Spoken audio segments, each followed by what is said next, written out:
Oh hey, I've seen this video. Actually, this is sort of a video response and explanation of the physics involved in this video. So even if you have seen it, enjoy my interpretation of exactly what's going on.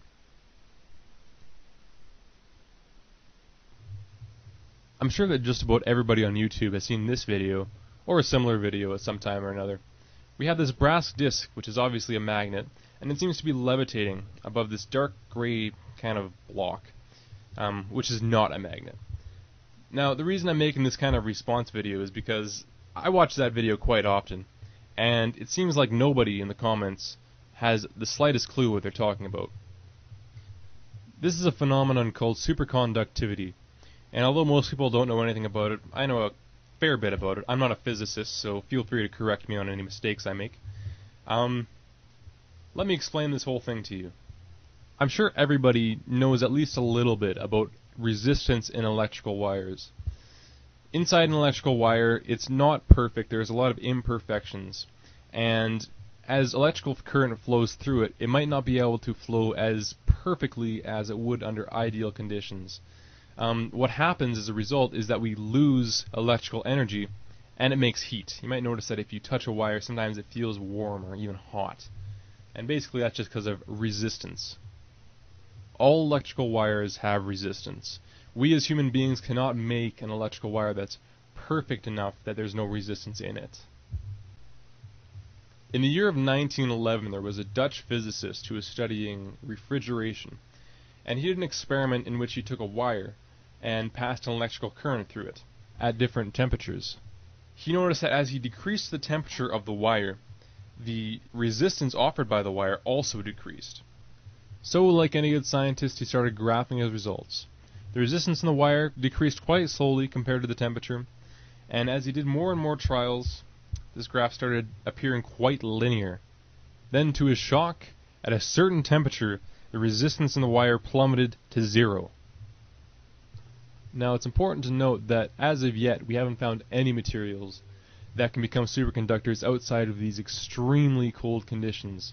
Usually we're talking about well below negative 200 degrees Celsius. That's about negative 330 in Fahrenheit.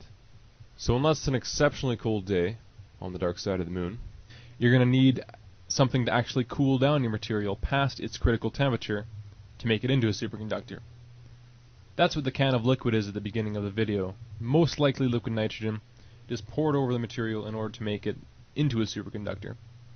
Without the liquid nitrogen to cool it down, what would be our superconductor would probably have no interesting properties at all. So what does all this have to do with magnets? Well, I'm sure most people know that electricity and magnetism are very closely related, and superconductivity is no exception. Well, this is where superconductivity starts to get interesting. Superconductors hate magnetic fields. Now, a magnetic field will pass through just about anything. In fact, it's not much easier to block a magnetic field than it is to block gravity. A magnetic field will pass right through a piece of paper, it'll pass through plastic. A magnetic field will pass right through your hands and still be strong on the other side.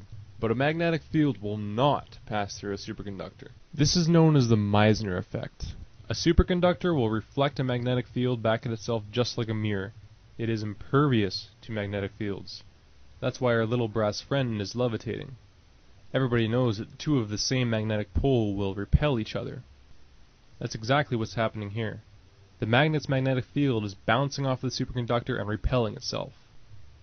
So if the magnetic forces are repulsive, why is the magnet so stable?